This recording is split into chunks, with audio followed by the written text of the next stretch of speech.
하나님 말씀 야고보서 1장 23절에서 27절입니다. 야고보서 1장 23절에서 27절입니다.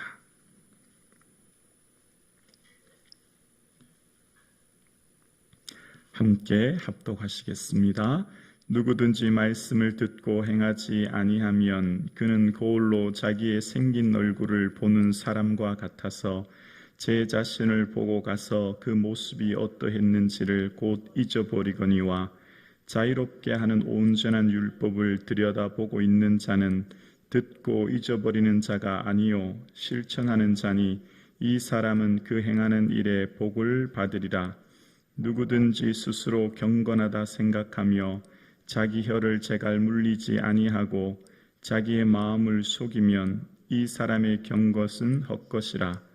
하나님 아버지 앞에서 정결하고 더러움이 없는 경건은 곧 고아와 가부를 그 환난 중에 돌보고 또 자기를 지켜 새 속에 물들지 아니하는 그것이라. 아멘. 할렐루야. 아멘. 오늘 이 새벽 주님께 예배드리시는 사랑하는 성도님들은 주님의 자랑인 줄로 믿습니다. 예배드리시는 이 새벽을 깨우시는 성도님이 교회의 힘이요 교회의 능력입니다. 늘 새벽을 깨워 예배드리시는 우리 사랑하는 성도님들의 삶과 자녀들 위해 하나님의 은혜와 평강이 충만하기를 주의 이름으로 축복합니다. 아멘. 하나님을 가까이 하는 성화의 삶은 말씀을 들음으로 그 삶으로 증명되어야 된다라고 하는 게 오늘 본문의 핵심인데요. 말씀을 어떻게 여기느냐가 곧 그 사람의 신앙의 모습을 결정합니다. 오늘 본문의 내용이 이렇습니다. 말씀을 듣고 행하지 아니하면 거울로 자기의 생긴 얼굴을 보고 제 자신을 보고 가서 곧 잊어버리는 사람과 같다. 이제 23절과 4절에 얘기합니다. 오늘날과 달리 과거 1세기 시대의 거울은 청동으로 되어 있고 이 청동으로 되어 있는 거울은 사실 잘 살펴보기도 쉽지 않습니다. 흐릿하고 희미하게 보여요. 그런데 그런 상황 가운데서도 자기의 모습을 살펴본 후에 온 매무새를 고치거나 자신의 삶을 고치지 않고 잊어버리는 사람은 오늘 본문에 말씀을 듣고 행하지 않은 사람 같다라고 이 비유를 하고 있는 것을 보게 되었습니다. 이게 잊어버리다라고 하는 원어의 뜻은 소홀히 여기다는 뜻이에요. 소홀히 여기다. 오늘날 성도님들의 삶에 왜 변화가 없을까요? 말씀을 소홀히 여기기 때문입니다. 말씀과 내가 분리되어 있기 때문이에요. 말씀과 나와 전혀 상관이 없는 것이 되어 있기 때문이에요. 복 있는 사람은 어떤 사람이죠? 여호와의 율법을 주야로 묵상하는 사람. 그러니까 하나님이 끊임없이 말씀을 통해 우리에게 요구하시는 것은 딱 한 가지입니다. 말씀을 주야로 묵상하고 가까이 하는 삶. 그러니까 하나님께서는 구약에서부터 신약에 이르기까지 한결같이 강조하는 것 딱 한 가지가 있어요. 우리에게 요구하는 것, 우리의 행복을 위해, 우리의 삶의 기쁨을 위해 요구하는 것은 다른 게 아니라 말씀을 가까이 하는 것입니다. 이스라엘 백성들이 가나안 땅 들어갈 때 모세의 후계자로 여호수아를 세운 후에 여호수아에게 하나님이 딱 한 가지만 얘기하세요. 무슨 군사나 수나 전략과 전술이나 이런 거 전혀 얘기 안 하지 않으십니다. 여호와의 율법을 주야로 묵상하는 것, 가까이 하는 것. 너는 마음을 가까이 하고 강하게 하고 담대하라. 이 율법책을 내 입에서 떠나지 말며 주야로 그것을 묵상하며 그것을 기록한 대로 다 지켜 행하라. 그리하면 내 길이 평탄할 것이요 형통할 것이라. 이 딱 한 가지입니다. 오늘 우리의 삶 가운데 진정한 기쁨과 평안, 우리의 삶 가운데 능력은 말씀으로부터 나오는 줄로 믿습니다. 말씀을 소홀히 여기는 사람, 말씀을 잊어버린다고 하는 것은 소홀히 여긴다는 것이고요. 또 다른 의미는 무관심하다는 의미도 있어요. 말씀에 대해서 관심이 없어요.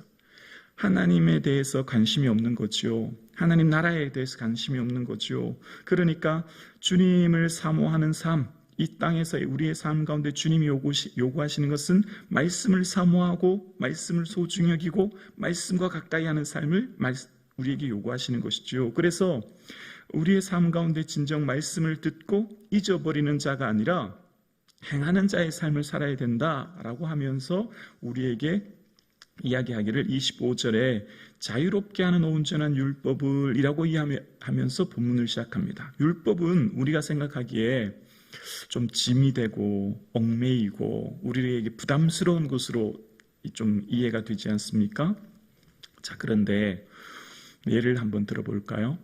우리가 운전을 하다 보면 운전할 때 파란불도 만나고 빨간색 불도 만납니다. 빨간색 불을 만나면 우리 가는 길을 딱 멈추니까 사실 좀 불편하죠.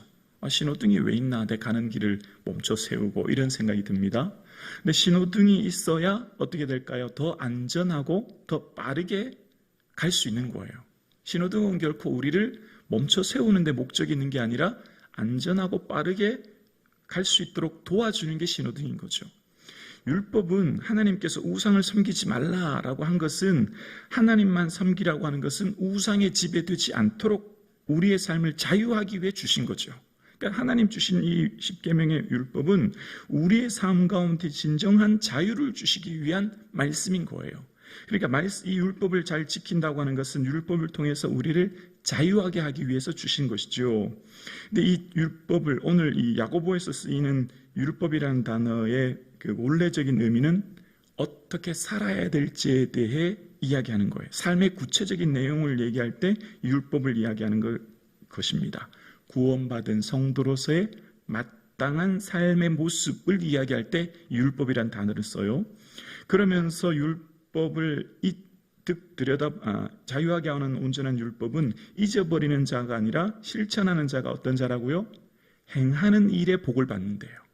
삶의 그 행함 속에, 삶의 모든 모습 속에 그 사람이 진정한 복의 사람이 된다는 것입니다. 행하는 일 속에 복을 누리게 된다. 오늘 본문이 이야기하고 있습니다. 진정한 복이 여기 있다는 거예요. 하나님 주신 그 말씀을 의지하고 말씀을 따라 살고 말씀 속에 살아가는 것, 그 사람이 진정한 삶의 복을 누리게 된다는 거예요. 그리고 이제 더 구체적인 예를 들어 설명합니다. 야고보서에서 우리의 삶 가운데 예수 믿는 사람, 믿음으로 칭의로 받아서 성화로 나아가는 사람의 구체적인 모습은 어떠해야 되느냐? 바로 언어의 절제라는 거예요. 언어의 절제. 26절입니다. 누구든지 스스로 경건하다 생각하며 자기 혀를 제갈 물리지 아니하고 자기 마음을 속이면 이 사람의 경건은 헛것이라 라고 이야기합니다. 언어에는 색깔이 있어요. 언어에는 향기가 있어요. 언어는 우리의 삶의 품격이, 인격이 묻어나죠. 언어가 얼마나 소중한지 몰라요? 제갈 먹여야 된다는 거예요. 고삐를 달다는 뜻입니다. 고삐를. 야생만을 고삐를 달아야 길들여지죠. 우리의 언어는 우리가 믿음으로 길들여야 된다는 겁니다. 말이 많으면 허물을 면키 어려우니 그 입술을 제어하는 자가 지어 있다는 거예요. 그러니까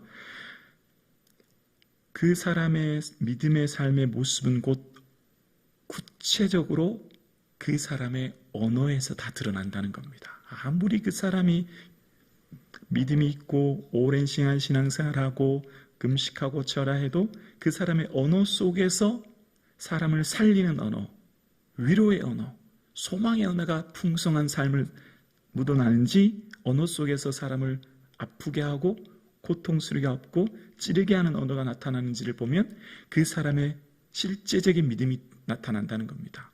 그러니까 오늘 본문에서 중요한 것은 언어를 잘 제갈 물리라는 겁니다. 고삐를 달라는 거예요. 야생마가 함부로 날뛸 때 조련사에 의해 고삐를 달아야만 잘 길들여지듯이 우리의 언어가 얼마나 무섭냐면 이후에 3장에 나오는 것은 보면 불이라고 이야기합니다. 작은 불씨가 전체를 태워버리잖아요. 그러니까 언어 사용이 곧 그 사람의 경건을 결정하는 것이라고 이야기하고 있는 것을 봅니다.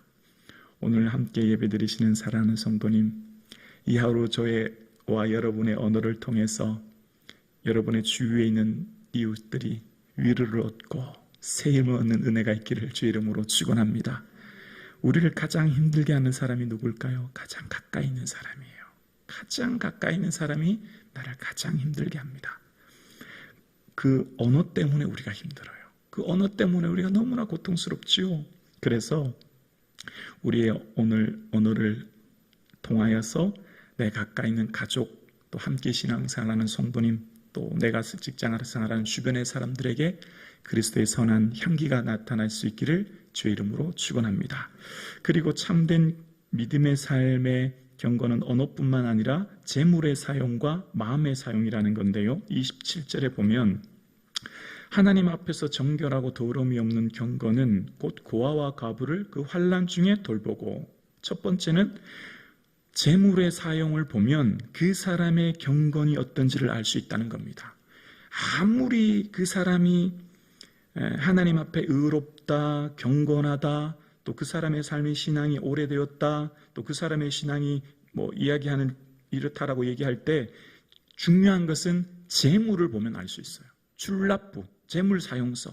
그 사람이 지금 재물을 어디에 쓰느냐가 곧 그 사람의 경건을 결정하는 겁니다. 이것은 우리의 삶의 믿음을 결정하는 거예요. 왜 그럴까요? 돈은 엄청난 힘이 있어요. 돈보다 더 강력한 힘이 있는 것은 이 땅에 없을 정도로 막강한 힘이 있습니다. 그런데 그 사람이 나는 믿음이 있다, 나는 경건하다, 나는 의롭다 하는데 진짜 그런지는 그 사람이 돈을 어디 쓰는지 재물 사용의 내역서를 보면 등장하는 겁니다.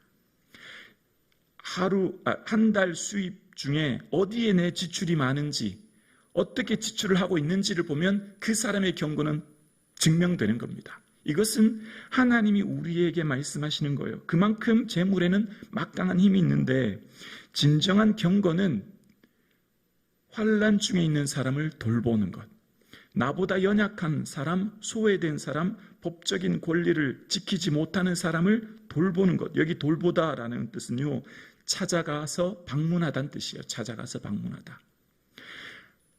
손익계산을 하고 내가 이익 볼 사람, 내가 손해 볼 사람 계산하는 게 아니라 내가 손해 볼 사람을 찾아가서 방문하는 거예요. 이게 바로 경건이라는 겁니다. 교회가 이래야 된다는 거예요.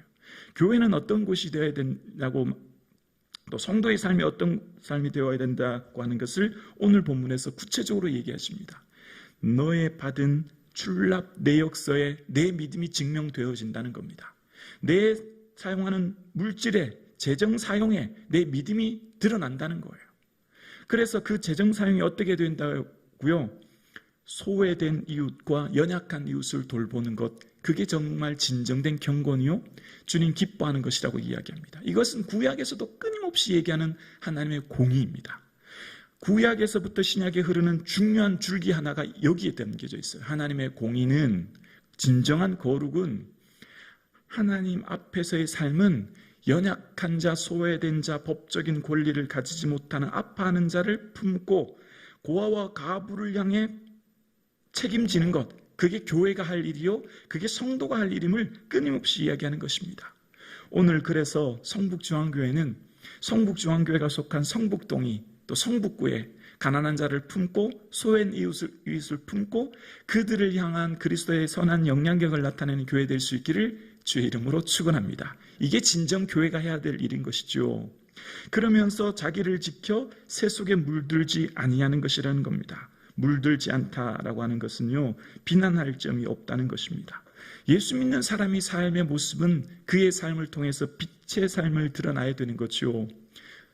이 땅의 정치, 경제, 사회, 문화에 예수 믿는 사람이 다 포진되어 있습니다. 어디 분야이든지 다 있죠. 근데 그 사람이 속한 공동체에 그 사람을 통하여서 비난이 아니라 그 사람을 통해 그 공동체가 살아나는 것, 하나님의 올바른 공의와 정의가 실현되기 위해 그런 삶을 사는 것을 말씀하고 있죠.